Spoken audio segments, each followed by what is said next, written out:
Ang asawa ko ay nakaroon ng lakas na loob na pumirma sa consent form para itigil ang aking ventilator. Ito ay kahit na sinabi ng doktor na mayroon pa akong pag-asa. Nang biglang nagbalik ang aking malay, habang binubuksan ko ang aking mga mata, bumubulong akong isang pangungusap na nagpapamutla sa doktor at agad siyang tumawag sa pulisya. Bago magsimula ang kwento, mangyaring isulat sa mga komento kung saang lungsod o probinsya kayo nanonood ng video na ito. Huwag kalimutang mag-like at mag-subscribe para patuloy na lumago ang channel at magdala ng mas maraming kawili-wiling mga kwento. Kadiliman. Ganap na kadiliman. Iyon lang ang makita ko hanggang sa abot ng aking paningin o mas tiyak. Hanggang sa maabot ng aking kamalayan, ang pakiramdam ay parang nalulunod sa pinakamalalim na bahagi ng karagatan kung saan hindi na naabot ng sikat ng araw ang ilalim. Ang aking katawan ay parang mabigat. Para bang libu-libong tonelada ng konkretong blok ang dumuduyog sa aking dibdib, mga binti at mga braso. Gusto kong gumalaw. Gusto kong sumigaw. Ngunit wala kahit isang kalamnan ng aking katawan ang sumusunod sa utos ng aking utak na kulong ako na bilanggo sa loob ng aking sariling laman. Gayunman, ang aking pandinig ay gumagana ng may kahangahangang linaw, mas matalas pa kaysa noong buo akong gising. Maririnig ko ang patuloy na ugong ng makina ng mekanikal na ventilador na nagpupum ng hangin sa aking mga baga sa isang monotonous at nakakatakot na ritmo. Bip, bip, bip. Ang tunong cardiac monitor ay ang tanging palatandaan na buhay pa ako, na hindi pa inabandona ng aking kaluluwa ang katawang ito na walang kakayahang ipagtanggol ang sarili. Kumusta ang kanyang kondisyon? Dr. Andres, ang boses na iyon, agad na kumulo ang aking dugo nang marinig ko ito. Ito ay ang boses ni Ramon, ang aking asawa. Ang tono niya ay parang lubhang malungkot, napakahina. Parang siya na ang pinaka-nagdurusa sa buong mundo na malapit ng mawalan ng minamahal na asawa. Ngunit alam ko ng mabuti kung anong uri ng diabolikong ngiti ang dapat niyang itinatago sa likod na ekspresyon na iyon. Stable ang kanyang mga vital signs, G. Ramon, bagaman ang Dr. Elena ay nasa malalim na koma pa rin, sumagot si Dr. Andres, ang aking kasamahan sa trabaho sa parehong ospital. Ang boses ni Andres ay tila pagod ngunit matatag. Mahahalata ko ang pagkukunot ng kanyang noo habang sinusuri ang mga graph sa monitor. Tulad ng sinabi ko kahapon, may pagkakataon pa kung isasagawa natin ang cranial decompression surgery para mapagaan ang presyon sa kanyang utak. Ang kanyang pupil response ay nandun pa rin kahit mahina. May pag-asa pa, G. Ramon. Gusto kong sumiga. Isagawa ang operasyon. Andres, tulungan mo ako, ngunit ang aking dila ay nakaparalisado. Ang aking lalamunan ay parang naharang ng makapal na bulak. Sumigaw ako ng buong lakas sa loob ng aking ulo, ngunit walang tunok na lumabas. Isang pahirap na katahimikan lamang. Operasyon, naglabas ng mahabang buntong hininga si Ramon, isang buntong hininga na tila lubhang teatro sa aking mga tainga. Dr. Andres, napag-usapan na natin ito. Si Elena, ang aking asawa, ay nagdusa ng sapat. Wala akong lakas ng loob na makita ang kanyang ulo na muli pang bubuksan, punong nga tubo at drain sa lahat ng panik. Mabibigyan ba ninyo ako ng 100% garantiya na babalik siya sa normal? Sa medisina, walang 100% garantiya, G. Ramon. Ngunit kung wala ang operasyon, ang panganib ay nakamamatay. Nagtatakbo tayo laban sa oras, insistir ni Andres. Maririnig ko ang frustrasyon sa kanyang boses. Si Andres ay isang brilyang na neurosurgeon. Alam niyang may ligtas ako. Alam niyang isa akong mandirigma. Hindi doktor, agad na pinutol ni Ramon. Ang tono ng kanyang boses ay naging bahagyang mas malamig, ngunit agad niyang itinago ito sa isang pekeng pag-iyak. Kilala ko ang aking asawa. Siya ay isang perfeksyonistang babae. Hindi niya tatanggapin ang pamumuhay sa isang vegetative state na isang pasanin sa iba hanggang sa katapusan ng buhay. Bukod dito, ang aming pamilya ay may matibay na paniniwala. Pasaninandasin.com, ama ang niniwala. Hindi tayo dapat labanan ang itinakdang Diyos. Kung talagang dumating na ang panahon ni Elena, kailangan kong tanggapin at hayaan siyang maalis. Sinungaling, sumigaw ako sa aking isipan. Natatakot ka lang na magising ako at may bunyag ang lahat. Ramon, natatakot kang matuklasan ng pulisya na ikaw ang nagtulak sa akin mula sa hagdan. Natatakot kang matuklasan ang iyong mautang sa online na pagsusugal. Naalala ko ang sandaling iyon nang may matinding linaw. Para bang nangyari lang 5 minuto ang nakalipas. Nang gabing iyon, matinding ulan ang bumuhos sa Maynila. Katulad ng tunongang bagyo na naririnig ko ngayon, pinagsama na tumatambol sa bintana ngang aking silid sa ospital. Nakaroon kaming napakasamang away sa ikalawang palapag ng aming marangyang tahanan sa Quezon City. Katatapos kong matuklasan ng isang kahina-hinalang bank statement. Ang prasa college fund ni Anika, ang aming 6 na taong gulang na anak, ay ganap na nawala daan-daang libong piso na nawala sa loob ng ilang buwan. Nang harapin ko siya, si Ramon, na lagi niyang ipinapakita ang sarili bilang perpektong asawa, elegante at magalang sa publiko, ay naging halimaw. Ang kanyang kaakit-akit na mukha na laging pinupuring lahat ay naging pulang dalisay na galit. Hindi na siya ang Ramon na kilala ko. Siya ay isang adik na nahuli sa sulok. Huwag kang makialam sa aking manegosyo, Elena. Ikaw ay asawa ko lamang. Ang papel mo ay manahimik at kumita sa ospital. Sigaw niya nun. Ang pera na iyon ay ang kinabukasan ni Anika. Ramon, ginastos mo ang lahat sa sports betting at sa mahal na laro ng casino online ulit. Sumigaw ako pabalik. Hindi siya sumagot ng masalita, kunding marahas na pagtulak. Nawala ang aking balanse. Ang aking katawan ay lumutang ng 1 segundo bago ang aking likod ay tumama sa mga baitang at ang aking ulo ay humampas sa malamig na marmol ng may kakilakilabot na tunok. Ang huling bagay na naalala ko bago ako nilamunmun ng kadiliman ay si Ramon na nakatayo sa tuktok ng hagdan. Tinitignan ako hindi ng pagsisisi, kundi ng malamig at maingat na tingin. Hindi niya agad tinulungan ako. Nanatili siyang tahimik, nahihintay na makita kung humihinga pa ako. At ngayon, narito siya, sa tabi ng aking ospital na kama, isinasadula ang papel ng isang nalulumbay na balo. Ramon, pakiusap na muling pag-isipan. Bilang kasamahan ng Dr. Elena sa trabaho, alam ko na siya ay isang matibay na babae. Tiyak na gusto niyang makipaglaban, insistir muli ni Andres. Naramdaman ko ang mainit na kamay ni Andres na humipo ng aking pulso, sinusuri ang aking tibok ng puso. Ang haplos na iyon ay nagdulot sa akin ng kaunting aliw sa gitna ng lamig ng kawalan ng pag-asa. Sapat na, Doktor. Ang boses ni Ramon ay tumaas ang tono at pagkatapos ay bumaba muli, para bang kinokontrol ang maemosyon. Ako ang kanyang asawa. Mayroon akong karapatang magpasya. Nakausap ko na ang aking ina at sumang-ayon kaming hindi namin gusto na makita si Elena na nagdurusa pa. Pakiusap, igalang ang desisyon ng pamilya, alisin na ang mga makina, alisin na ang mga makina. Ang pariralang iyon ay umalawit sa aking isip tulad ng sentensyang kamatayan. Gusto niya akong patayin ng legal. Gusto niyang tapusin ang hindi niya nagawa sa hagdan na iyon. Naramdaman ko ang presensya ng ibang tao sa silid. Isang malakas at nakakaalив na aroma ng pabango, amoy ng sampaguita na nakakasuklam.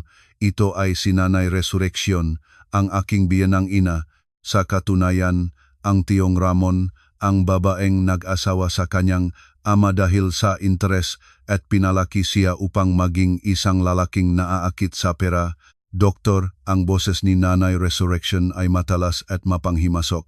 Tama ang aking anak. Itinakda na ang kapalaran ni Elena. Marahil ito ay isang babala dahil siya ay masyadong nakatuon sa kanyang karera at nakalimutang gawin ang kanyang papel bilang asawa. Huwag nang patagalin ang paghihirap ng aking anak na kailangan pang pumunta sa ospitalan na ito para alagaan ang isang asawang walang pag-asa. Alisin na agad iyon. Napira-piraso ang aking puso. Hindi lamang ang aking asawa, kundi pati na rin ang aking biyenan ang nagnanais ng aking kamatayan. Sila ay nakikipagsabwatan sa kanilang mga mata. Hindi ako isang tao.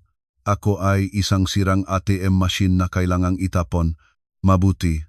Ang boses ni Andres ay parang nagpatalo na. Nang lumo ang aking dibdib sa takot, kung ito ang huling desisyon ng pamilya at pinirmahan ninyo ang DNR form, hindi namin mapipilitan ang operasyon. Isasagawa namin ang extubation procedure para sa pag-alis ng ventilatory support ayon sa hiniling. Kailan natin magagawa iyon? Tanong ni Ramon. Mayroong bahaging walang mapanangga na pagmamadali sa kanyang boses. Nagmamadali siya. May hahanda namin ang lahat ngayon. Ayusin ng Nurse Sarah ang pamamaraan, sumagot si Andres ng mababa ang boses. Hindi, ngayon hindi. Diyos ko, pakiusap tulungan mo ako. Ayoko pang mamatay. Kailangan kong protektahan si Anika. Kailangan kong iligtas ang aking maari-arian mula sa mga parasitong ito. Kailangan kong ipaalam sa mundo kung sino talaga si Ramon. Tinipon ko ang lahat ng aking lakas. Nakatuon ako sa dulong aking magadaliri sa paa, sa aking matalukap ng mata, sa kahit anong bahaging katawan na maaring makapagtugon. Gumalaw, Elena, gumalaw. Inutusan ko ang sarili ko. Ngunit walang nangyari. Ang aking katawan ay nanatiling walang galaw.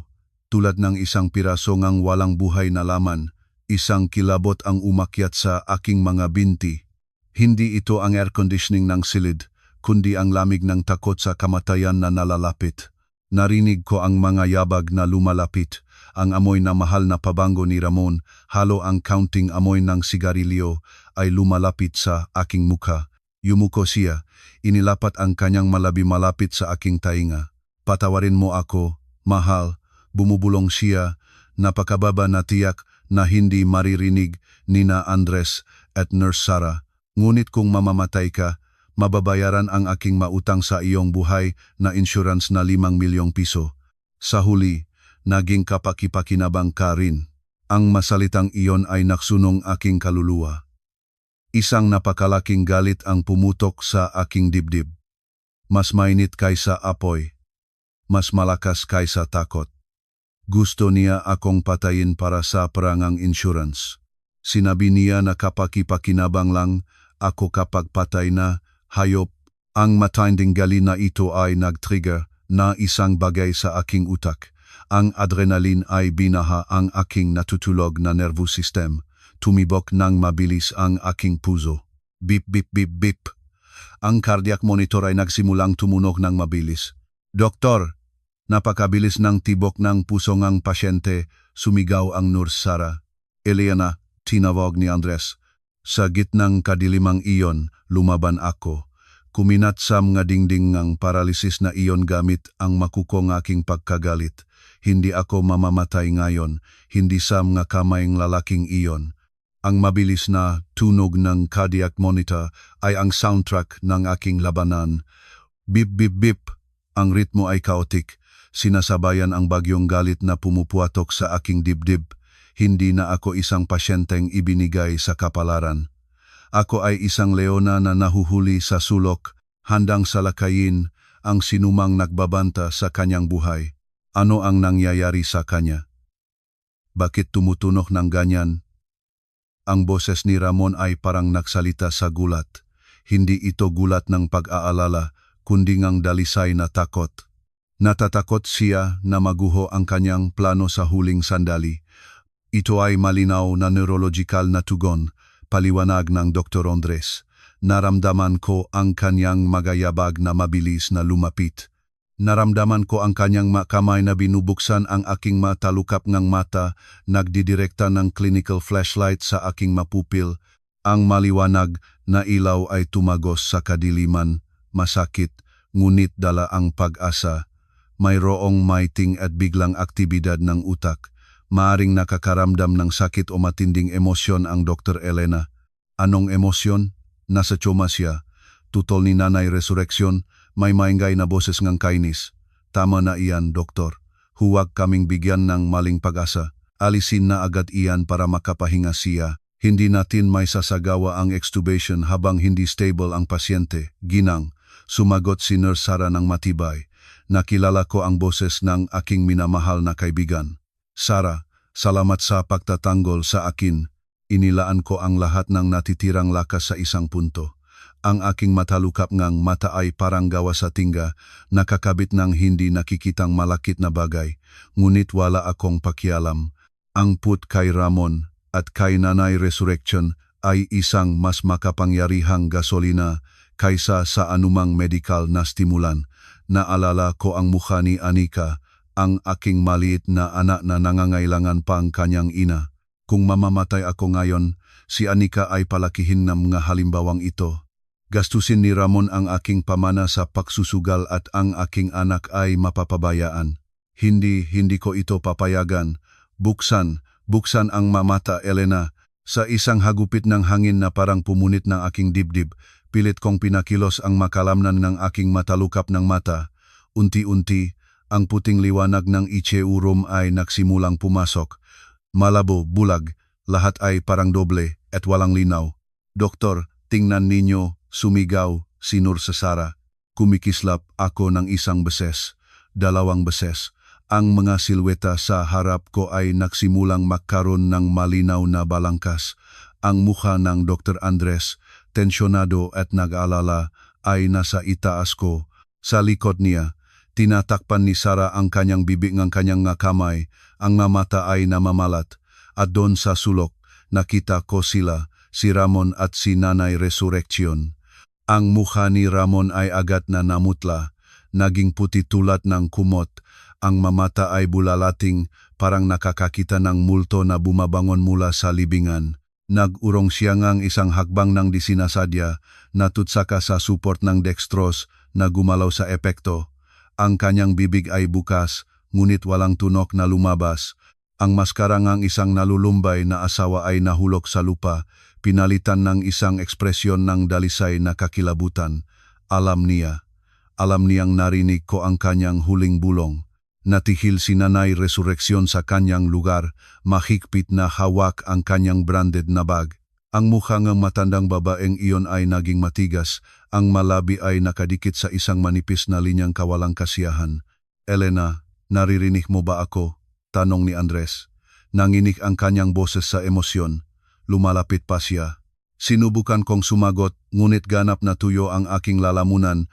Mayroong endotracheal tube sa aking bibig na nagdudulot sa akin ng pagduwal. Ito ay masakit. Nagawa ko lamang na maglabas ng mahina na ungol. Huwag mag-alala, Elena. Manatiling kalmado. Huwag puwersaing labang sa aparato. Marahang ginutos ni Andres. Tumingin siya kay Sara. Ihanda ang ventilator winning kit. Ganapin na nakamalay siya. Alisin na natin ito na yon na nagpapakita siya na sapat na spontaneous respiratory effort. Si Ramon ay biglang humakbang pasulong, sinusubukang muli kontrolin ang sitwasyon kahit halatang natatakot ang kanyang mamata. Sandali, doktor, talagang malay ba siya o ito ay isang spasm bago mamatay? Sinabi nga matatanda na ang kandila ay lalong nagniningning bago ito mamatay, hindi ba? Ano ang dumi nga iyong bibig, Ramon? Kahit magbukas ang aking nga mata, nagnanasang pa rin ikaw ang aking kamatayan. Tumingin si Andres kay Ramon nang may kating na lamig na hindi ko nakita noon. Ramon, ang inyong asawa ay nagbukas ng mga mata at gumagawa ng directional eye contact. Hindi ito isang reflex. Ito ay aktibong kamalayan. Ang proseso ng pag-aalis ng ventilator tube ay pahirap. Parang may hinihila silang magaspang na tali mula sa loop ng aking mabaga. Malakas na umubo ako, nangiilit ang aking dibdib. Dumulas ang maluha sa gilid ng aking mamata. Si Nur Sara, maliksi, naglinis ng plema sa aking bibig at naglagay ng oxygen mask sa aking mukha. Huminga ka, Elena. Dahan-dahan pinatnubayan ni Andres. Inasim ko ang purong oxygen ng may taimtim na pag-aagaw. Masakit ang aking mabaga, ngunit ang sakit na iyon ay patunay na buhay pa ako. Nakatigil akong nakatingin kay Ramon. Isang tingin na nagpapadala na malinaw na mensahe. Nagsimula na ang digmaan. Si Ramon ay mukhang lubhang na nerbiyos. Inilagay ang kamay sa bulsang kanyang pantalon, marahil hinahanap ang kanyang cellphone, isang sigarilyo o simpleng naghahanap ngang daan palabas. Mahal, salamat sa Diyos na gising ka. Sabi niya nang nanginginig at artipisyal ang boses. Sinubukan niyang lumapit para hawakan ang aking kamay. Inurong ko ang aking kamay gamit ang natitirang lakas. Tinatanggihan ang kanyang haplos. Pagkasuklam, ang kanyang balat ay parang lason. Elena, parang nagulat si Ramon. sa aking pagtanggal. Tumingin ako kay Andres. Kailangan kong sabihin sa kanya ngayon bago pa magkaroon ng pagkakataon si Ramon na manipulahin ang sitwasyon o saktan muli ako kapag walang tao sa paligid. Ang aking boses ay lumabas ng paurit, halos hindi marinig, tulad ng pagsalat ng mga tuyong dahon. Doktor, tinawag ko ng may malaking kahirapan. Agad na inilapat ni Andres ang kanyang tainga sa aking malabi. "Oh, Elena, sabihin mo ng dahan-dahan. Saan masakit?" Tinipon ko ang natitirang hininga na mayroon sa aking mabaga. Tumingin ako kay Ramon na nagmamasid sa akin ng may pansin. Sinubukan niyang yumuko para marinig. Palayasin siya, bumubulong ako, isinasapakulo si Ramon sa aking mga mata. Naintindihan ni Andres. Itinataas niya ang kanyang kamay, nagsenyas para lumayo si Ramon, pakiusap, magbigay ng kaunting espasyo, Ramon. Nagurong si Ramon ng laban sa kanyang kalooban. Ang kanyang nga mata ay hindi aalis sa akin. Ang nga patak ng malamig na pawis ay nagsimulang lumabas sa kanyang noo. Hinila ko ang kalyapan ng puting bata ni Andres. Pinilit siyang yumuko pa ng higit. Napakalapit na tanging siya lamang ang makakaririnig naking bulong. Iyon ang susi sa pagkawasa ni Ramon. Iyon ang aking tunay na patakaran ng buhay na insurance. Cellphone. Bumubulong ako ng dahan-dahan. Locker 303 sa locker room ng doktor. Nakibit-kilay si Andres, nalilito, ngunit nakikinig ng mataimtim. Password. Nilunok ko ng mahirap. Masakit na masakit ang aking lalamunan. Petsa ng pagkamatay ng kanyang ina. Sulyap ako kay Ramon. Hindi man alalahanin ni Ramon ang petsa ng pagkamatay ng kanyang sariling ina dahil hindi siya nakmalasakit sa kanya kailanman. Ngunit ginamit niya ang petsa na ito bilang password para sa lahat dahil iyon ang tanging petsang naitala niya sa lumang diary ng kanyang ama ang araw na minana niya ang kanyang unang halaga ng pra. Nakakaalif. Natigil si Andres. Dahan-dahan niyang itinataas ang kanyang muka at malalim na tumingin sa aking nga mata. Nakita niya ang katotohanan at takot sa kanila. Siya ay isang brilliant na surgeon, matalino ng sapat para malaman na ang hindi iyon isang post-coma na delirium. Ito ay isang kodipikadong sigaw para sa tulong. Ang mukha ni Andres, dating puno ng medikal na pag-aalala, ay namutla. Naunawaan niya ang kabigatan ng sitwasyon. Isang nakatagong cellphone, isang lihim na password, ang malinaw na takot ng pasyente sa kanyang sariling asawa. Naktuwit si Andres, sinusubukang mapanatili ang profesional na postura kahit kaunti ang panginginig ng kanyang nga kamay. Tumingin siya kay Ramon nang may tingin na ngayon ay puno ng hinala. "Nurse Sara," tinawag ni Andres ng pinakamahinahon niyang maaring mapanggap na boses. Pakiusap, alagaan ang Dr. Elena. Huwag payagan ang sinuman na lumapit, kasama ang mapamilya, nang walang aking pahintulot. Kailangan kong pumunta sa sentral na parmasya para kumuha ng espesyal na gamot sa emerhensya. Ngunit, Doktor, ako ang kanyang asawa, protesta ni Ramon. Ang tono ng boses ay tumaas sa gulat. Ang kanyang instinto ngang manloloko ay nakakaramdam ngang panganib. Standard na pamamaraan nga, post-coma na pagmamasid, Gino. Ang pasyente ay nangangailangan ng ganap na katahimikan o maari siyang magkaroon ng convulsive crisis. Nagsinunggaling si Andres ng natural. Hinampas niya ang balikat ni Sara, nagpapalitan ng tingin na tanging mapropesyonal na nagtratrabaho ng matagal na makasama ang makakaunawa. Protektahan siya. Lumiko si Andres at mabilis na lumabas ng ICU. Nakita ko nang inilagay niya ang kamay sa bulsa ng kanyang bata. Inilabas ang kanyang sariling cellphone. Lumipad ang kanyang nga daliri sa screen. Hindi siya tumawag sa parmasya. Alam kong tinatawagan niya ang isang taong mas mahalaga sa sandaling iyon, ang pulisya. Pinanut ni Ramon ang pagalis ni Andres ng may pagkabalisa at pagkatapos ay bumalik sa pag-aantay sa akin. Ang tingin na iyon ay wala ng pagmamahal o pagdadalamhati. Ito na ang tingin ng isang mandaragit na napagtanto na ang biktima ay nakatakas na mula sa kanyang mapanga at ang mga ngaso ay naging ang nahuli na. Bahagya akong ngumiti sa ilalim ng oxygen mask. Tapos ka na, Ramon. Ang kapaligiran sa loob NICU ay biglang naging tahimik, ngunit hindi ito katahimikang kapayapaan. Ito ang katahimikang nauna sa bagyo, makapal tulad ng nakasiksik na hangin bago tumama ang kidlat sa lupa. Matapos na ang silueta ni Dr. Andres ay nawala sa sliding door, ang tensyon sa silid ay agad na dumami, nananatili akong nakahiga, mahina. Kalahati nga aking kaluluwa ay parang pinagpiyong mula sa libingan, habang ang kabilang kalahati ay nagsusumikap paring manindigan sa totoong mundo. Si Nursara ay matibay na nakatayo sa tabi ng aking kama. Ang kanyang postura ay defensive. Hindi siya isang simpleng nurse para sa akin sa sandaling iyon. Siya ang huling pader na nagpoprotekta sa akin mula sa dalawang mandaragit na nagbabantay sa ilang metro ng distansya. Sina Ramon at Nanay Resurreksyon. Pinaktingnan nila ako. Si Ramon na may pagkabalisa na hindi niya matago, tinatambol ang kanyang paa sa finil na sahig na ospital sa isang mabilis at nakakainis na ritmo.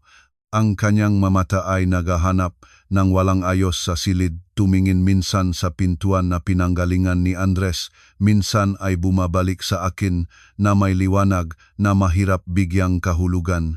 Isang halong takot at malalim na galit. Bakit natagal ng gayon si Dr. Andres? Reklamo ni Ramon, sinisira ang katahimikan. Ang kanyang boses ay naging paurit. Tumingin siya sa kanyang relo sa pulso, isang murang replikang, isang luxury brand na isinusuot niya para magpakitang gilas sa negosyo.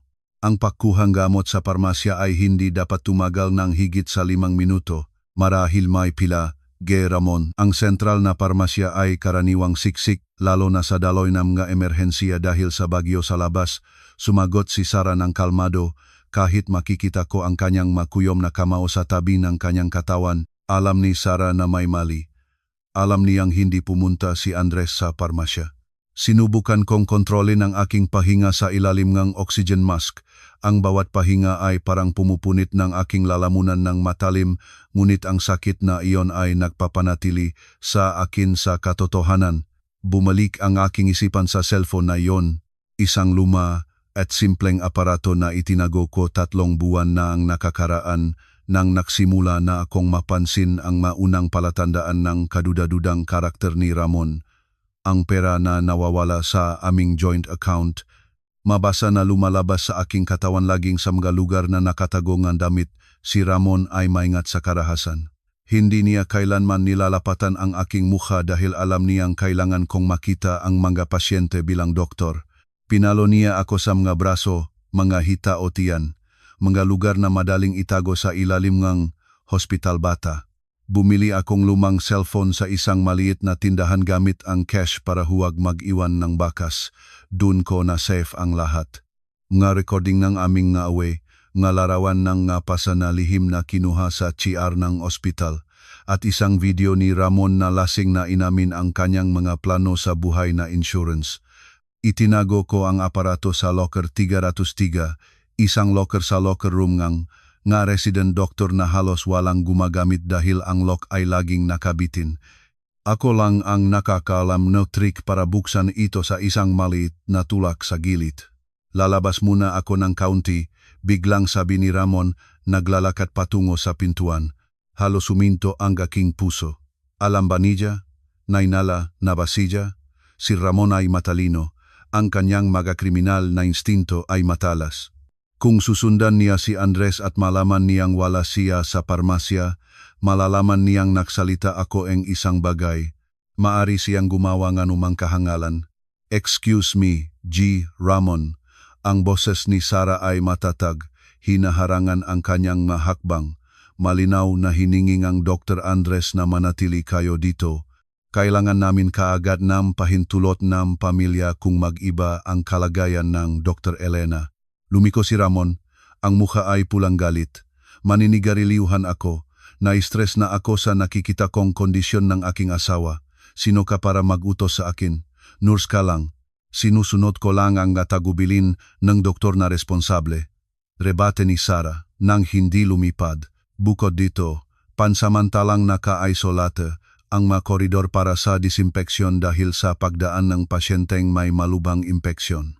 Hindi ka maaring lumabas sa susunod na 10 minuto. Kasinungalingan ito, gumagawang dahilan si Sarah para manatili siya roon.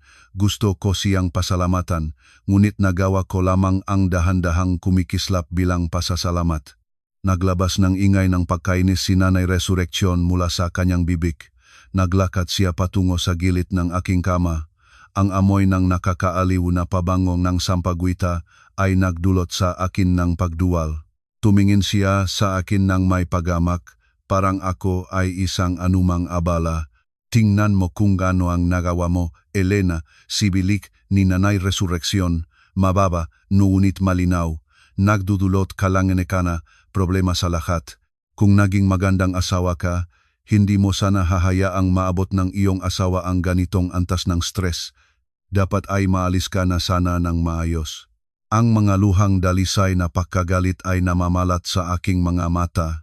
Alam ng mabuting babaeng iyon kung sino ang kanyang anak na lalaki, ngunit nagbubulak-bulagan siya kapalit ng malaking buwanang padala na natatanggap niya.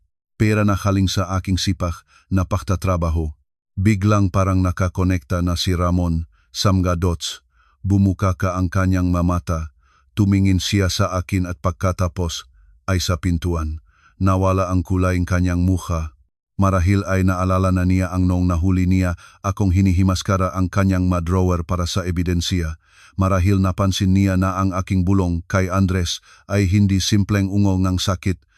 Layuan mo ako, sumiga si Ramon, tumatulak kay Sarah ng buong lakas.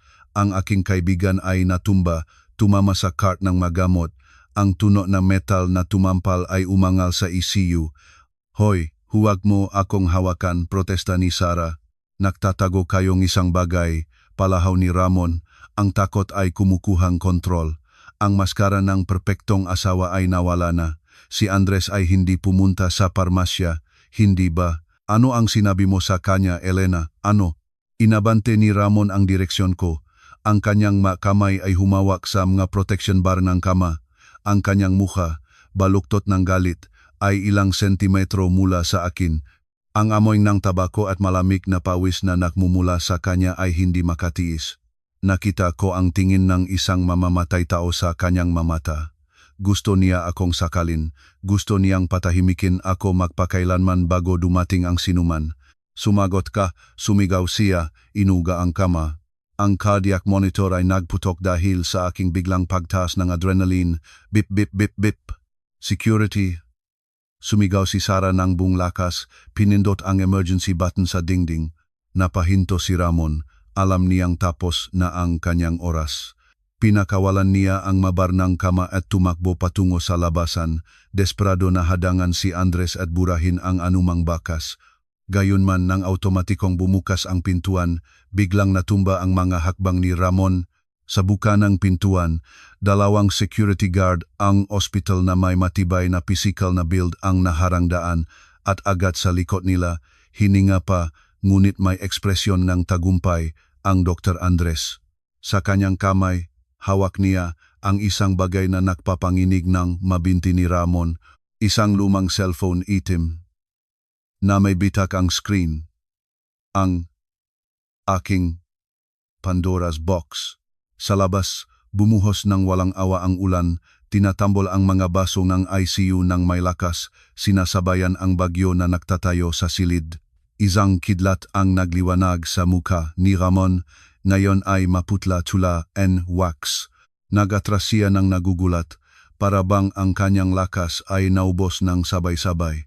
Pumasok si Dr. Andres, sinundan ng dalawang lalaking pangmamamayan ang autoridad, sa kanilang mamata ay hindi mapagkakamalan, mga pulis.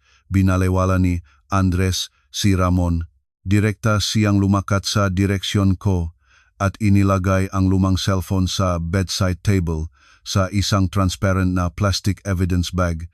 Pinapanatili ang fingerprint. Ano ang ibig sabihin nito? Ang boses ni Nanay Resurrection ay malakas na umangal. Sinusubukan niyang mapanatili ang mapagmataas na postura, ngunit ang kanyang mata ay nagpapakita ng desperasyon. Bakit nila idinedenya ang aking anak?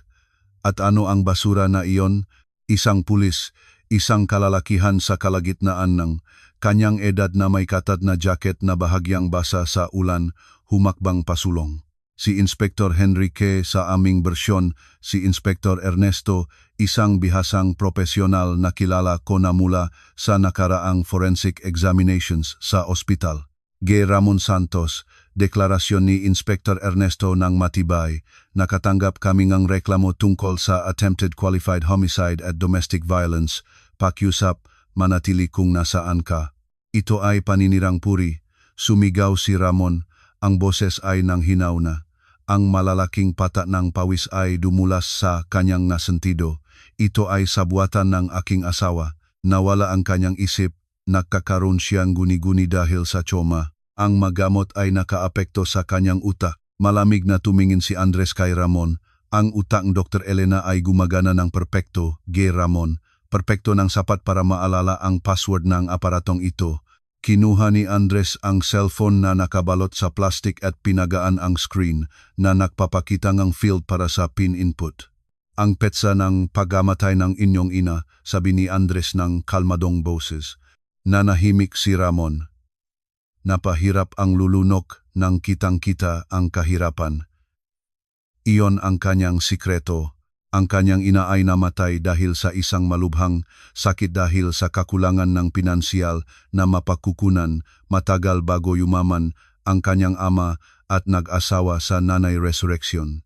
Lagi na niyang iniugnay si Ramon ang kahirapan sa pagkawala ng kanyang ina. Iyon ang ugat ng kanyang pagka-obsesyon sa pera. At ang petsa na iyon ang code na ginamit niya para i-lock ang kanyang pinakamadilim na mga sikreto. Ni-type ni Andres ang mga numero 060203.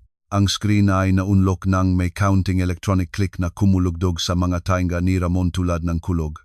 Nagnavigate si Andres sa aparato, binuksan ang isang folder na pinangalanang patunay at kinuha ang telepono sa isang maliit na portable speaker na dala niya. Pakinggan natin, sabi ni Andres. Ang unang audio ay nagsimulang tumugtog ng may counting ingay ng background at agad ang malinaw at masim na boses ni Ramon ay umanggal sa ICU room. Lagyan mo ng pirma ang transfer of assets na iyon, Elena. Lagyan mo na ngayon, tunong pisikal na epekto. Kung mamamatay ka, matatanggap ko ang 5 milyong pisong insurance. Ito ay sapat na para mabayaran ang aking mautang sa sugal at magbigay ng komportableng buhay para sa akin at sa aking ina. Kaya pumili ka. Mamatay ng dahan-dahan o lagyan na ng pirma ng minsanan. Namutla si Nanay Resurrection, tinatakpan ang kanyang bibig ng kanyang kamay. Ang kanyang mamata ay nakatitig sa cellphone ng may takot. Ang patunay ay hindi mapagtatanggilan. Ang boses ni Ramon, ang kanyang pagiging agresibo at ang pagbanggit sa ina ay narito, nakalantad para sa lahat ng gustong marinig. Ito ay pagka. Sinubukan ni Ramon na bulal-bulad, ngunit ang kanyang boses ay wala ng lakas na. Nagurong siya patungo sa bintana, naghahanap ng palabas na wala. Ngayon ay lumiliha sila ng anumang boses gamit ang artificial intelligence. Si Elena ay neurosurgeon, siya ang gumawa nito para sirain ako. Itinataas ni Andres ang kanyang kilay at muli ay hinawakan ang screen. At paano naman ang video na ito? Nagsimulang manood ang video. Ang maliit na screen ay inialay para malinaw na makita nga pulis. Ito ay isang recording na ginawa ko na nakatago sa mabita ng locker habang si Ramon ay nakikipag-usap sa telepono marahil sa isang mangongolekta ng mapautang sa sugal. Sa video, si Ramon ay nagpapakot-pakot sa silid, marahas ang pagkikilos. Huwag kang mag-alala, pare. Naplanuhan ko na ang lahat sa aking asawa. Ang mamarbol na hagdan na iyon ay nadudulas kapag basa, isang maliit na tulak at tapos na. Aksidente sa bahay, hindi magdududa, ang pulis ne kahit ano, mababayaran ang insurance sa susunod na linggo, ginagarantiya ko. Ganap na katahimikan sa silid, isang katahimikang punong sindak. Nagsanya si Inspector Ernesto sa kanyang kasama. Ay handcuff siya. Hintayin, hindi. Nanay, tulungan mo ako. Ramon, sumisigaw siya habang iniimobilize siya ng mga pulis. Nagpumilit siya, nagkik-ik tulad ng batang nagagalit. Ito ay isang misunderstanding.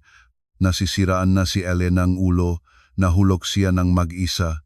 mayroon kang karapatang manatiling tahimik, deklarasyon ng pulis habang ikinukulong ang mga kamay ni Ramon sa kanyang likod.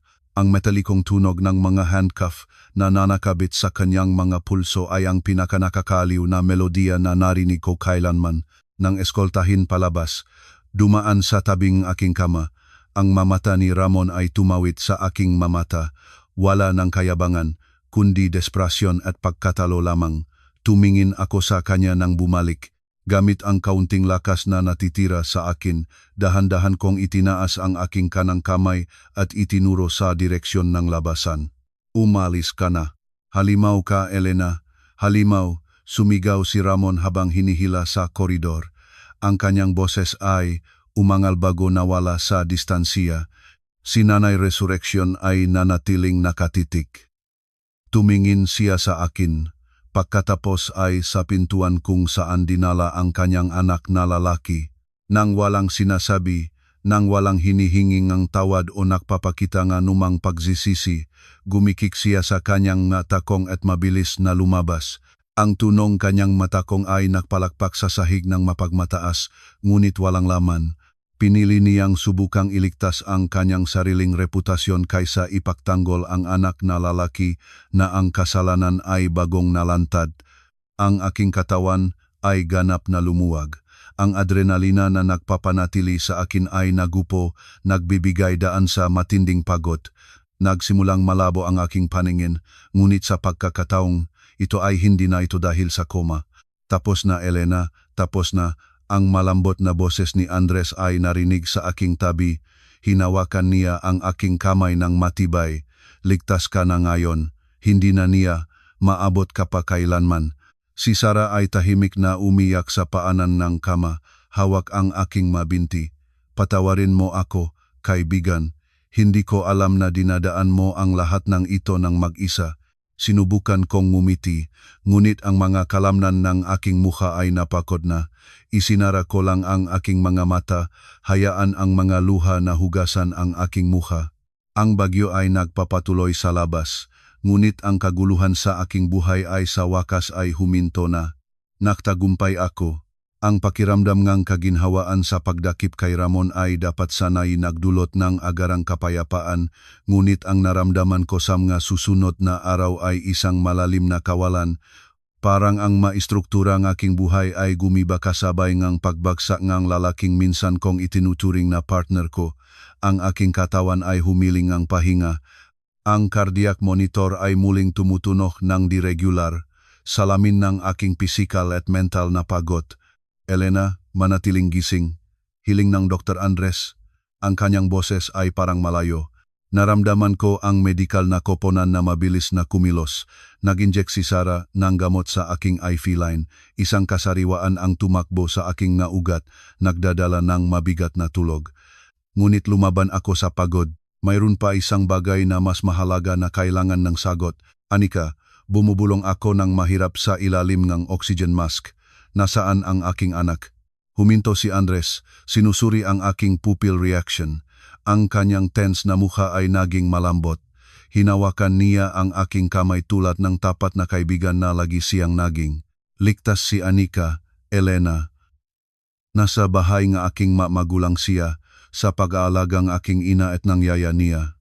Tahimik ko siyang kinuha kahapon ng gahapon nang nagsimula na akong maginala. Sa pagmamadali ni Ramon na itigil ang iyong aparato. Wala siyang alam kung nasaan siya. Ang maluhangang pasasalamat ay dumulas sa aking mukha. Ang aking anak ay ligtas mula kay Ramon. Hindi magagamit ng lalaking iyon si Anika bilang kalasag o panghahamon. Lumapit si Inspektor Ernesto sa kama ng may pag-ingat. Iginagalang ang medikal na kapaligiran. Dala niya ang evidence bag na may lumang cellphone. Dr. Elena, sabi ngang, Inspektor, alam kong kailangan mong magpahinga, ngunit kailangan lang mabilis na verbal na kumpirmasyon para formalin ang pag-agaw ng aparatong ito. Ang cellphone na ito ba ay pag-ari ng inyong kamahalan at naglalaman ng mga patunay laban kay G. Ramon? Sumang-ayon ako sa isang magaan na iling ng ulo. Oh, mapatunay ito. Kahusayan, ipagpapatuloy namin ang proseso. Ang G. Ramon ay ibibigay ng kasong in flagrante para sa attempted qualified homicide at domestic violence. Magpahinga. Kukolektahin namin ang iyong formal na testimonya sa sandaling mabawi na ang iyong kalusugan. Sa paglabas ng mga pulis, ang silid ay nakabawi ng katahimikan. Inaayos ni Sarah ang aking makumot gamit ang kanyang makamay na nanginginig pa rin. Ang kanyang mata ay pula na sa pag-iyak. Napakatakot ko, kaibigan, umamin siya, niyayakap ng magaan ang aking mabinti sa ibabaw ng kumot. Inakala kong susubukan ng duwit na iyon ang isang bagay laban sa iyo ng harapan namin. Ang kanyang tingin ay parang isa sa isang taong nawala na ang sarili. Tama na iyan para ngayon, Sarah. Hayaan si Elena na magpahinga. Rekomendong malambot ni Andres kahit kitang-kita rin sa kanya ang epekto ng pangyayari.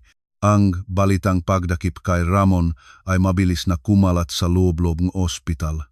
Kahit inaantok na, napansin ko ang pagbabagong gawing manursing team na pumasok sa silid para palitan ang dextrose. Mga tingin ng simpatiya at nakata na bulong na paminsan-minsang naririnig ko kapag bumubukas ang pintuan. Nakita mo ba? Ang asawang Dr. Elena. Sino ang mag-aakala? Isang lalaking palagi naming palaging nagdadalang money at kape para sa staff. Mukhang may milyon-milyong utang siya sa online na pagsusugal. Sinubukan ang kahihiyan na manumbalik sa akin. Sa loob ng maraming taon, itinayo ko ang imahe ng isang matagumpay na neurosurgeon na may perpektong pamilya. Tinakpan ko ang pisikal na marka gamit ang mabigat na makeup at mahabang damit. Tinakpan ko ang mautang ni Ramon gamit ang aking overtime at medical na bonus. Naktayo akong isang kastilyo ng baraha para itago ang malupit na katotohanan na pinabuhay ko. At sa isang gabi, ang kastilyo na iyon ay gumiba sa ilalim ng lakas ng katotohanan. Ngayon lahat ay nakaalam na ang Dr. Elena ay hindi may perpektong buhay. Ako ay isang survivor. Elena, tinawag ni Andres, naupo sa aking tabi habang gumugubat ang hapon. Huwag isipin kung ano ang sinasabi ng iba ngayon. Ang iyong focus ay dapat ang iyong pagaling. Ang legal na paglalakbay ay magiging mahaba. Si Ramon at ang kanyang pamilya ay susubukang ipagtanggol ang sarili. Tumingin ako sa kanya. Si Andres ay mukhang pagod. Nialagaan niya ang kanyang karera sa pamamagitan ng pagpunta ng peke sa parmasya, nagpatawag sa pulisya at pinangalagaan ang aking anak. Lahat para sa akin. Salamat sa lahat, taos pusong bumubulong ako. Nagpakita ng mahinhin na ngiti si Andres. Magpahinga, Elena. Bukas ay magiging bagong araw. At sa pagkakataong ito, ay hindi ka nag-isa. Sa wakas ay nadaig akong epektong sedative, natulog ako ng malalim at walang gulat. Sa unang pagkakataon sa mahabang panahon, natulog ako hindi dahil sa trauma ng isang pag-atake, kundi dahil sa wakas ay naunawaan ng aking katawan na lumipas na ang agarang panganib. Gayunman, sa kaibuturan ng aking sarili, alam ko na iyon ang unang round lamang. Ang labanan laban sa pampublikong opinyon at mga legal na maniobra ay nagsisimula pa lamang. 2 linggo ang lumipas mula ng gabing pagdakip, nalipat na ako mula sa ICU patungo sa isang VIP na silid ng internasyon. Ang aking pisikal na pagaling ay mabilis na umuusad, ang napasa ay nagkukuhang madilaw na tono at ang matahi sa aking ulo ay maayos na gumagaling. Gayunman, ang emosyonal na pagod ay matindi. Nang umaga na iyon, pumasok ang araw sa mga bitak ng bintana ng ospital. Nagpahiram sa akin si Sarah ng tablet pagkatapos ng maraming pagmamakaawa sa aking bahagi. Kailangan kong malaman kung ano ang nangyayari sa labas. Hindi ako maaring lumabang bulag. Ang nakita ko sa internet ay nakpalipas-lipas na ang aking tiyan. Isang video ang nakviral sa mga social media, nakaipon ng milyon-milyong views. Ang cover image ay nagpapakita nanay resurrection na malugod na umiiyak sa harap ng maluho naming tahanan na binayaran ng aking trabaho. Ang pamagat ay nakakakit, ang iyak ng isang ina. Matagumpay na doktor ay nagpapabilanggo nga asawa para itago ang pagtataksil. Pinindot ko ang play nang nanginginig ang makamay. Sa video, Si Nanay Resurrection ay nagsusuot ng simpleng damit at walang makeup, isang imahe na lubhang naiba mula sa kanyang karaniwang vanidad. Ang aking anak, si Ramon, ay palaging-naging isang halimbawa at mapagtiis na asawa, sabi niya sa gitnang teatro ng mga hibik. Siya ay pansamantalang walang trabaho, ngunit lagi niyang ginagawa ang lahat para sa kanyang asawa, at ano ang natanggap niya kapalit. Si Elena ay napapanatili ang isang relasyon sa isang kasamahan sa ospital. Nang tanungin siya ni Ramon tungkol sa pagtataksil, siya ay naging hindi makontrol at nahulog siya ng mag-isa sa hagdan. Ngayon, siya at ang kanyang kasintahan ay nag-imbento ng katibayan na ito para panatilihin siyang nakakulong at mabuhay ng magkasama, na saan na ang hustisya na Diyos. Ang video ay may dramatikong pag-edit at malumanay na soundtrack. Sa mga komento, ang mga netizen na hindi nakakaalam sa katotohanan ay nagbubuhos ng putlaban sa akin, walang utang na loob na babae. Walang trabaho ang asawa, nangangailangan ng tulong at siya ay may iba. Mukhang plano talaga ng doktor na iyon, dapat imbestigahan ang kanilang bank account. Boycott sa ospital kung saan siya naktatrabaho. Profesional na walang etika. Iniwan ko ang tablet sa isang tabi, nakakaramdam ng paninikip sa dibdib. Ang kawalang katarungan ng mga salitang iyon ay mas masakit kaysa sa anumang pisikal na sugat. Hindi nila alam ang tungkol sa mapag-atake, ang manaubusan na account, ang bisyon ni Ramon. Nakikita lang nila ang palabas na nilikha ni Nanay Resurrection, isang mahuhusay na artista sa pagmamanipula ng pampublikong opinyon. Bumukas ang pintuan ng silid at pumasok si Dr. Andres Nadala, ang aking tanghalian. Ang kanyang ngiti ay nawala nang mapansin ang aking ekspresyon at ang tablet na nasa ibabaw ng higaan. Nanot ka bang video? Tanong niya ng tahimik. Paano ako magiging kalmado, Andres? Bumaksak ang aking salita, may luha sa mga mata. Tingnan mo kung ano ang sinasabi nila tungkol sa atin. Inaakusahan nila tayong pagtataksil, nagtatanggol sila kay Ramon. Ang aking karera at reputasyon ay nasisira ng kataksilan na ito. Inilagay ni Andres ang tray sa bedside table at umupo malapit sa akin. Ang kanyang tingin ay matibay at determinado. Elena, ito ay isang lumang taktikang depensa, malinaw na ipinaliwanag niya. Ang abogado ni Ramon ay nakaalam na ang mapisikal na ebidensya laban sa kanya ay matatag, ang recording, ang forensic report, ang medical na record. Wala silang paraan para manalo sa korte batay sa mga katotohanan. Kaya sinusubukan nilang sirain ang iyong pampublikong imahe para destabilisahin ka ng emosyonal, umaasa na ibibigay mo ang proseso o magpapakitang hindi stable sa harap ng hukom. Ngunit ang katotohanan ay nasa ating panig. Kinuha ni Andres ang kanyang sariling telepono. Ang forensic examination ng pulisya ay natapos na ang pagsusuri ng computer ni Ramon na nakuha sa inyong bahay. Alam mo ba kung ano ang natakpuan nila? Mga mensahe mula sa kanya sa isang babaeng nagngangalang Chamile. Siya ang kanyang kabit sa loob ng ilang buwan at 4 na buwang buntis. Nanatili akong walang reaksyon ng ilang sandali. Buntis. Oo. Nagpatuloy si Andres. Malaking bahagi ng pera na inisip mong nawala sa pagsusugal ay inilipat para bayaran ang upa ng isang marangyang apartamento para sa kanya. At may ma-record na paglipat sa ma-account ng online na pagsusugal ng eksakto noong araw na itinula ka. Ang motibong krimen ay purong pinansyal. Kailangan niya ang halaga ng buhay na insurance para mabayaran ang mautang at mapanatili ang kabilang pamilya. Ang pahayag ay isang gulat, ngunit nagdala rin sa akin ng matalim na kalinawan. Ito ang kumpirmasyon na hindi ako nagkakamali. Mayroon kaming nga kinakailangang patunay para ilantad sila. Itatago natin ang impormasyong iyon para sa pagdinig, sabi ni Andres. Ayaan si Nanay Resurrection na magsalita ng gusto niya ngayon.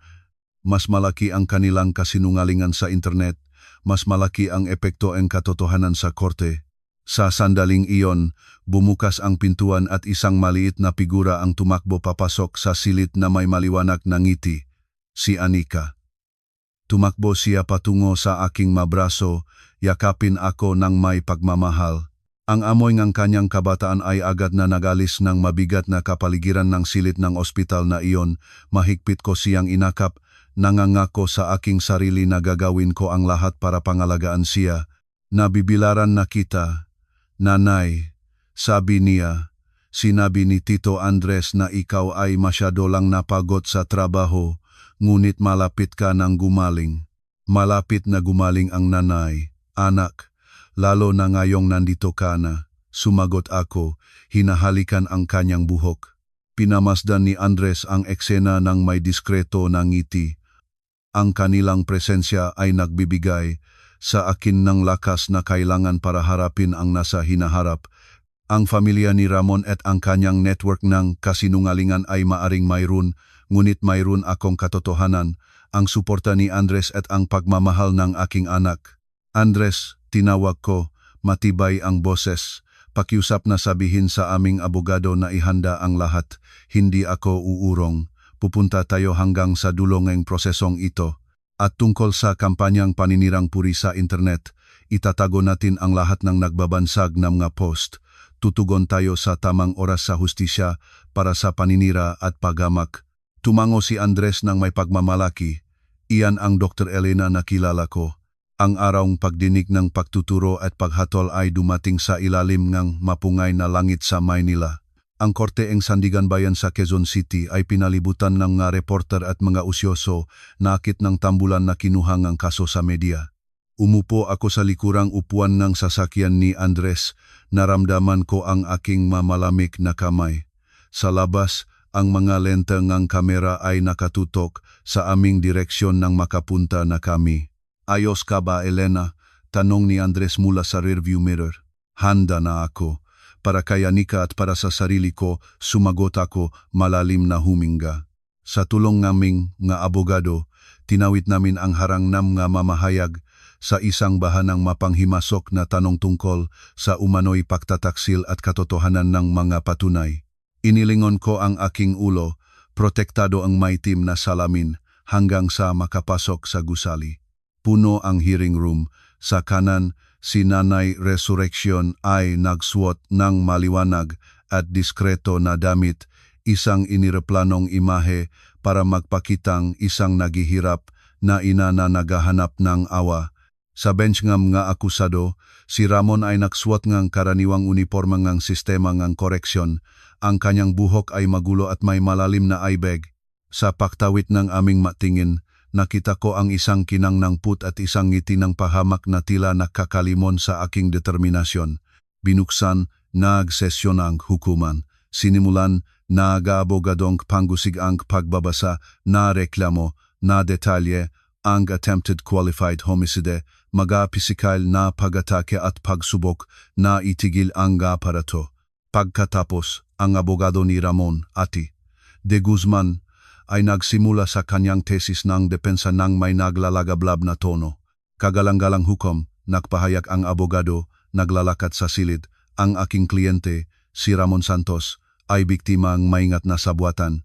Ang kanyang asawa, ang Dr. Sa, Elena, ay nagdurusa ng matinding anxiety attacks dahil sa nakakapagod na oras ng trabaho sa neurosurgery.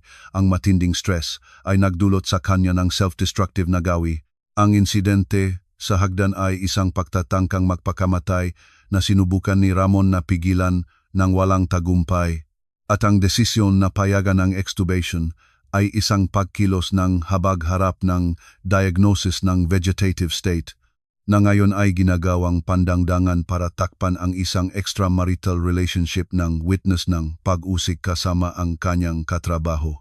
Mga bulong ang lumabas sa mga dumalo sa silid. Mahigpit kong hinawakan ang aking makamay, pinapanatili ang kontrol harap ng mga kasinungalingang iyon. Tinawag ako sa witness stand, ginawa ko ang legal na pangako ng matibay ang boses sa kabilang pagkanerbiyos, si Ati de Guzman ay agad na sinubukang mapalito ako gamit ang mga mapanlinlang na tanong tungkol sa aking profesional na rutina at ang aking mga pakikipag-ugnayan sa Dr. Andres. Iminumungkahi na hinahamon ko ang aking asawa dahil siya ay walang trabaho. Kagalang-galang, sumagot ako, direktang tumingin sa magistrado.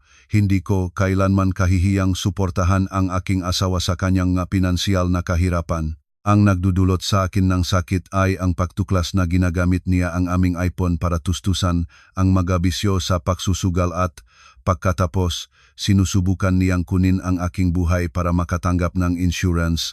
Iyon ay isang walang basehan na akusasyon, rebateng abogadong pensa.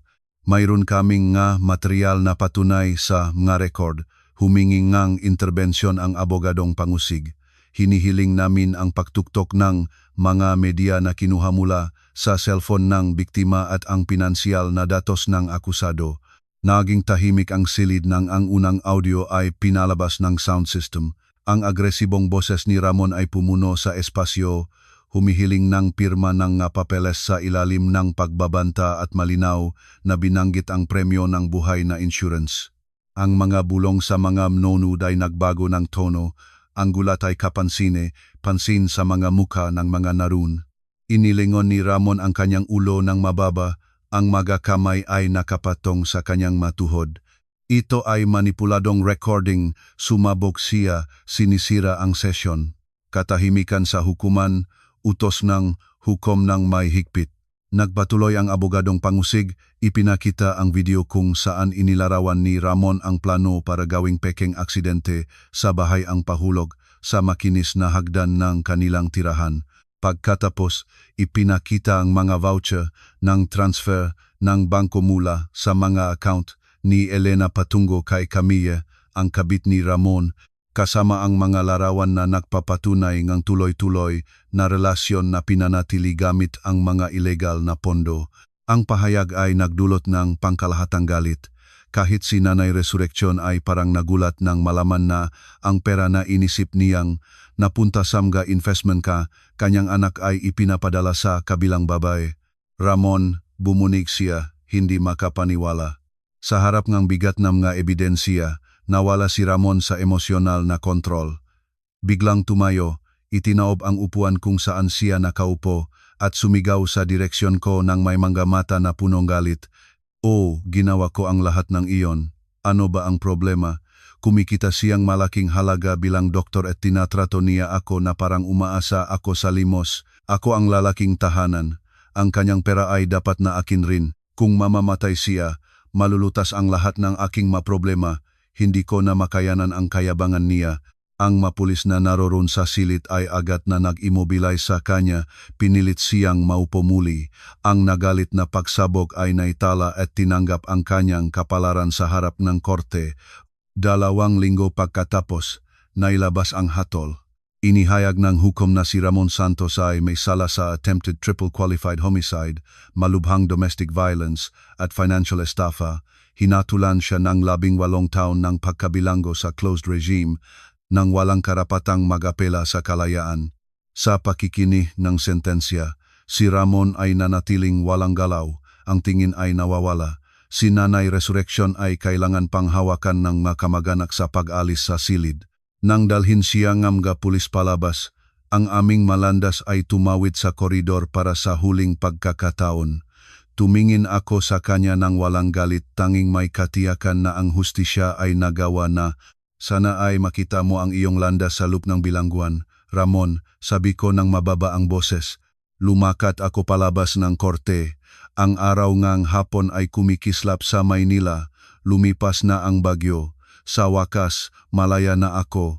Ang unang paksikat ngang umaga pagkatapos ang pagdinig ay nagdala ngang ibang pakiramdam. Nagising ako sa aking silid nang walang mapigil na presensya ang nakaraan, naramdamang ang hangin ay magaan sa aking mga baga. Gayunman, ang muling pagtatayong isang buhay pagkatapos ng trauma na ganong kalaki ay nangangailangan ng oras. Sa mga unang buwan, nakitungo ako sa mga panahong anxiety attacks at paulit-ulit na bangungot. Ang proseso ng pagpapagaling ay hindi simple, nangangailangan ng pasensya at pagtanggap ng sariling nga kahinaan. Bakit hindi ko napansin ang mapalatandaan ng mas maaga, Andres? Tinanong ko siya sa panahon ng isang pag-usap sa isang tahimik na kainan. Bilang doktor, sinanay akong gumawa nga diagnosis, ngunit hindi ko nakita ang kabigatan ng nangyayari sa aking sariling tahanan. Kumilos ka batay sa tiwala at pagmamahal. Elena, hinanap ni Andres ng may pasensya. Ang manipulatibong tao ay marunong kung paano takpan ang kanilang malayunin. Huwag mong sisihin ang sarili para sa abusive na gawi nga ibang tao. Ang mahalaga ay nakaligtas ka at maari ka nang muling sumulat ng iyong kwento. Ang aking unang malaking desisyon ay ang ibenta ang tahanan kung saan naganap ang mga pag-atake. Ginamit ko ang mga pondo para mabayaran ang pinansyal na pananagutang na buong pandaraya ni Ramon at bumili ng mas maliit at maaliwalas na bahay sa Tagaytay, isang tahimik na lungsod malapit sa Maynila. Ang bagong tirahan, napapalibutan ng mga puno at may malawak na hardin para manlaro si Anika, ay kumakatawan sa isang bagong simula na malaya sa masakit na alaala. Sa paglipas ng panahon, naibalik ni Anika ang kanyang kasiyahan at spontaneidad, iniwan ang kamangha-mangha na dala na dating maput na kapaligiran na dati siyang nabubuhay. Isang taon pagkatapos, nagpasya akong huwag nang bumalik sa pagod na rutina ngang malalaking pribadong ospital, gamit ang isang bahagi ngang aking iPhone at ang mga legal na nabalik na ari-arian. Itinatag ko ang Instituto Pag-asa para sa Kababaihan, isang organisasyon na nakatuon sa pagtanggap at medical-psychological na suporta para sa mga kababaihang biktima ng domestic violence. Inimbitahan ko si Sara na mag-coordinate ng operational area ng instituto. Magkasama sa suporta ng mga voluntaryong abogado at psychologist, lumikha kami ng isang ligtas na espasyo ng pakikinig at pagtanggap para sa mga babaeng kinakaharap ang sitwasyong katulad ng naranasan ko. Naintindihan ko ang iyong takot. Nandito kami para suportahan kayo, sabi ko sa mga babaeng humahanap ng aming tulong, nagbibigay ng suporta na kinakailangan nila para maibalik ang kanilang buhay ng may dignidad. Ang pagtulong sa ibang kababaihan ay naging mahalagang bahagi ng aking sariling proseso ng pagpapagaling. Sa buong panahon paglalakbay na iyon, si Dr. Andres ay nanatili sa aking tabi ng tuloy-tuloy at may pagalang, nagbibigay ng suporta sa mga sandalingan pagod at nagbabahagi ng sandalingan pang-araw-araw na kasiyahan kasama si Anika. Sa isang maulanang gabi sa aming bahay sa Tagaytay, pagkatapos naming tapusin ang isang activity report ng instituto, nag-usap kami sa balkonahe. Hindi ka ba napapagod sa rutina ng pagbiyahe sa pagitan ng Maynila at Tagaytay para suportahan kami? Andres, tinanong ko ng may ngiti. Ang pagiging katabi mo at makita ang iyong muling pagtatayo ay ang lahat ng mahalaga para sa akin, Elena, sumagot siya ng taos-puso. Wala akong pagmamadali. Gusto ko lang patuloy na maging bahagi nga iyong buhay sa iyong oras. Naramdaman ko ang pagmamalanat ng aking mga mata.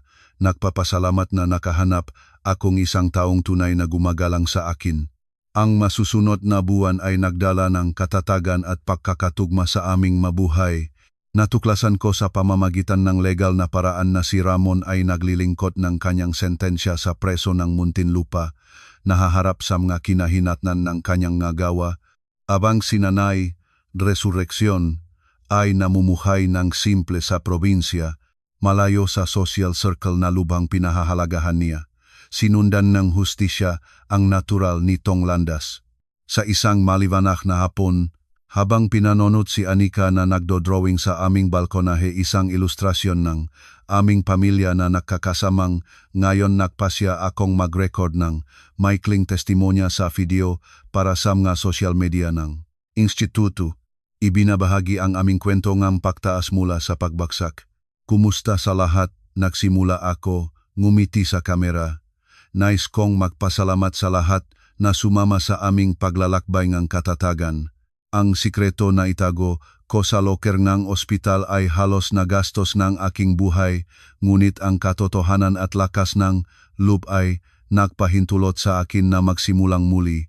Kung ikaw ay nagdurusa ng isang mahirap na sitwasyon ngayon, alamin mo na posible na makahanap ng suporta at maitayo muli ang iyong kwento. Huwag mawalan ng pag-asa. Ang bagong simula ay posible para sa lahat atin. Itinuro ko ang kamera patungo kay Anika na tumakbo para yakapin si Andres nang dumating siya na may mga pandesal at champorado para sa hapunan. Ang larawang iyon ng katahimikan at pagmamahal ay kumakatawan sa tunay na kahulugan ng aming tagumpay. Ang aming kwento ay hindi na minarkahan ng sakit, kundi ng pagtaas mula sa pagbagsak at ng bagong simula ng isang bagong buhay, ang katapusan.